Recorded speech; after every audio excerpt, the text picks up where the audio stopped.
কার্পিউ মাছের কৃত্রিম প্রজনন ও পুনঃ উৎপাদন পদ্ধতি আপনাদেরকে দেখাচ্ছি।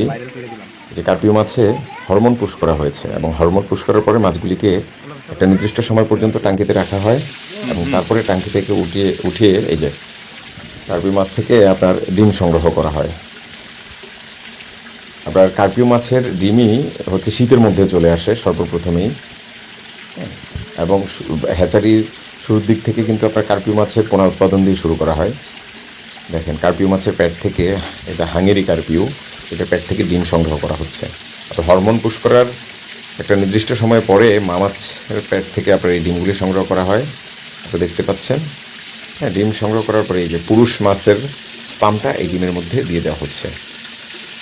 খুব ভালোভাবে খেয়াল করবেন, পুরুষ মাছের স্পাম ডিমের সাথে দিয়ে দেওয়া হলো। এখন এই স্পামটাকে আপনার ভালোভাবে ডিমের সাথে মিশিয়ে দিতে হবে। ডিমের সাথে যদি ভালোভাবে না মেশানো হয় তাহলে কিন্তু এই ডিমগুলি থেকে আপনার সবগুলি থেকে আপনার রেণু বের হবে না। রেণু আপনার হচ্ছে এই ডিমগুলি আপনার ট্যাঙ্কির মধ্যে দেওয়ার,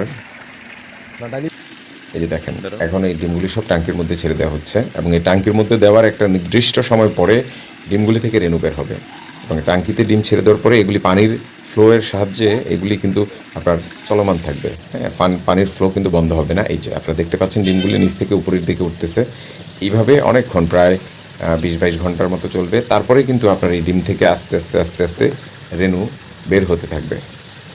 এই যে আপনারা দেখতে পাচ্ছেন এগুলি সবই কার্পিউ মাছের ডিম থেকে সদ্য ফোটা আপনার হচ্ছে রেণু, অসংখ্য অগণিত রেণু আপনারা দেখতে পাচ্ছেন এই যে বাটির মধ্যে। আপনাদের দেখার সুবিধার্থে বাটিতে নিয়েছি, তারপরে আমি ছোট বাটির মধ্যে করে আপনাদেরকে দেখানোর চেষ্টা করবো। এখন এই যে আপনারা দেখতে পাচ্ছেন, দেখেন এগুলি সবই হচ্ছে হাঙ্গেরি বা লাল কার্পিউর আপনার রেণু। এগুলিকে আপনি নার্সিং পুকুরে 1-1.5 মাস নার্সিং করলে এগুলি 1-1.5 ইঞ্চি 2 ইঞ্চি পর্যন্ত সাইজ চলে আসে।